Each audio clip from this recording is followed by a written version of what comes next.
What's up, guys? This is Boondocks, and today I'm continuing my countdown on how I would personally rank every frame in Warframe.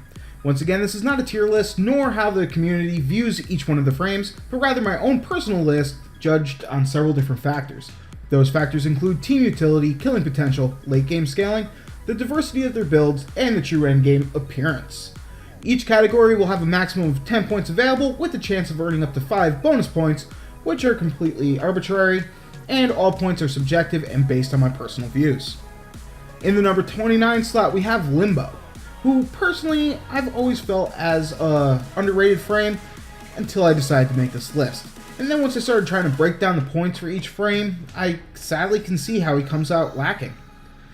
For team utility, Limbo could be considered extremely powerful on somebody that mains him, since his ability to send teammates into the rift to save them from death, or send powerful enemies there to remove their damage. In the right hands and a well-coordinated group, he's unstoppable. But in most cases, however, you'll just end up pissing off your teammates as you send them into the rift, which will prevent them from doing damage to enemies, or sending an enemy into the rift that your teammates were trying to shoot, and it becomes extremely frustrating.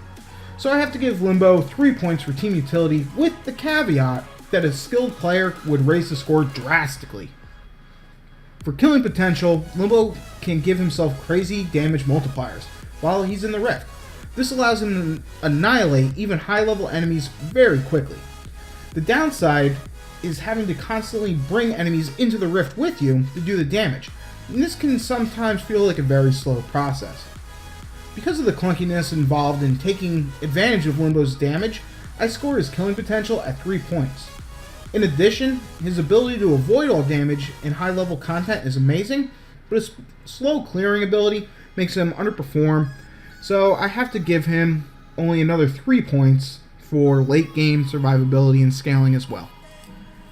Because of all Limbo's abilities and augments revolve around the rift, and all of them kind of interact with each other, his build diversity becomes rather limited. Stacking duration to increase the amount of time in the rift and power to increase his damage multiplier are typically the way to go, but very little changes from one to the next. Sometimes might alter his range so that his cataclysm size varies, but overall he's not so diverse, so once again I'm only awarding him 3 points. However, his cataclysm's ability to place teammates into the rift and protect them from damage is a very unique ability that can be cheesed for certain strats, so he earns 1 bonus point just for that. For appearance, I know some people like him for his uniqueness. He's kind of got that gentleman in a top hat vibe going, but personally I find him boring.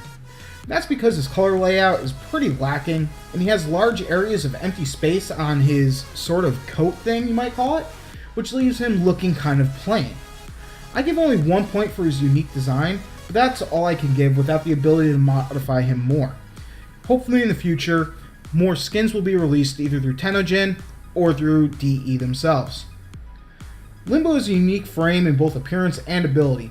I love that DE made him, and I know that those that main him think he's the best.